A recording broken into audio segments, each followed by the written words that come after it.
ஆண்டவராகிய இயேசுவின் நாமத்தினாலே இந்த காலை வேளையில் கூட உங்களை யாவரையும் வாழ்த்துகிறேன். கர்த்தர் உங்களை ஆசீர்வதிப்பாராக. இந்த நாளிலே கூட 2 கொரிந்தியர் 13ஆம் அதிகாரம் 3ஆம் வசனத்தை கூட வாசித்து தியானிக்கலாம்.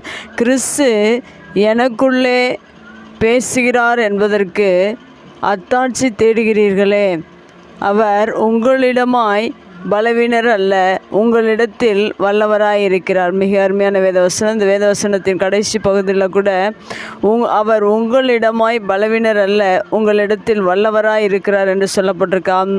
நம்முடைய தேவன் மெய்யாகவே வல்லமையுள்ளவராக இருக்கிறார். நம்மோடு கூட இருந்து வல்லமையான காரியங்களை செய்து கொண்டிருக்கிறார். அன்றும் செய்தார், என்றும் செய்து கொண்டிருக்கிறார். பவுலுடைய வாழ்க்கையில் ஊழியத்தில் அநேகர் அத்தாட்சி தேடிக்கொண்டிருந்தார்கள். அப்பொழுதுதான் இந்த வார்த்தையை பவுல் ஜனங்கள் மத்தியில் சொல்லுகிறதை நாம் பார்க்கிறோம்.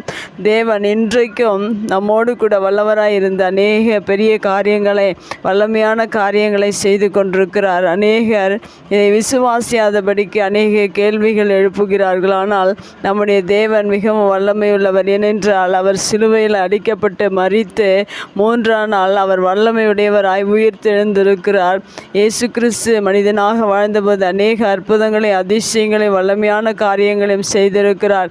அப்படி எல்லாவற்றையும் நாம் கண்டு நம்முடைய வாழ்க்கையில் வருகிற பிரச்சனைகள், போராட்டங்கள் மத்தியில் தேவன் எப்படிப்பட்டவர் என்பதை நாம் மறந்து நமக்குள்ளே அத்தாட்சி தேடிக்கொண்டிருக்கிறோம். அவர் எப்படிப்பட்டவர் என்பதை அறியாமல் இருப்பதனால அந்நாட்களில் இருந்தது போல இந்நாட்களிலும் மனிதர்கள் அநேகம் உண்டு. நம்முடைய வாழ்வில் சோர்வுகள், பிரச்சனைகள் வரும்போது தேவனுடைய வல்லமையை நாம் அறிந்து கொள்ள வேண்டும். நாம் ஒவ்வொரு நாளும் விசுவாசிக்கும் போது அவருடைய அநேக சாட்சிகளை, அவருடைய வார்த்தைகளை, அவருடைய வல்லமைகளை உணர்ந்தவர்களாக இருந்தும் இப்படிப்பட்ட கேள்விகள் நமக்குள்ளே எழும்பாதபடிக்கு விசுவாசத்தோடு கூட உங்களுடைய வாழ்க்கையில் இருப்பீர்கள் என்றால் அவர் எப்படிப்பட்ட வல்லமையுடையவர் என்பதை நாம் அறிந்து கொள்ள முடியும். ஏனென்றால் உங்கள் விசுவாசமே உலகத்தை ஜெயிக்கிற ஜெயம் என்று சொல்லப்பட்டிருக்கிறது. அந்த விசுவாசம்தான் நம்முடைய வாழ்வில் தேவன் வல்லமையுடையவர் என்பதை நாம் அறிந்து கொள்ள முடியும். அப்படிப்பட்ட பவுலுடைய வாழ்க்கையில் அநேக அற்புதங்களை தேவன் பவுல் மூலமாக செய்தார். அதுபோல் உங்களுடைய வாழ்க்கையில் அநேக அற்புதங்களை செய்திருக்கிறார்.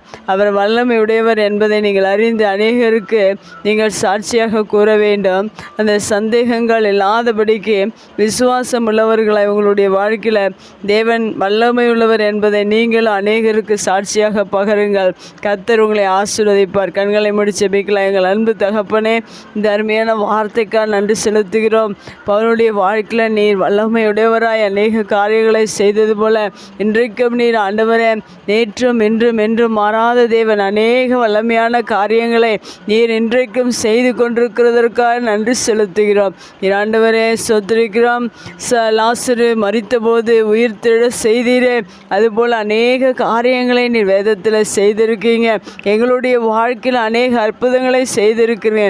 நீர் ஆண்டவர் எங்களிடத்தில் வல்லமையுடையவராய் இருக்கிறபடினால் நன்றி செலுத்துகிறோம். உடைய வார்த்தை கேட்கிற ஒவ்வொரு குடும்பங்களிலும், ஒவ்வொரு உள்ளத்திலும் நீர் வல்லமையுடையவராய் நீர் பெரிய காரியங்களை இந்த புதிய நாளிலே செய்து நீர் ஆண்டவரே நீர் ஆசீர்வதிப்பீராக. இயேசுவின் நாமத்தில் ஜெபம் கேளும் நல்ல பிதாவே, ஆமேன்.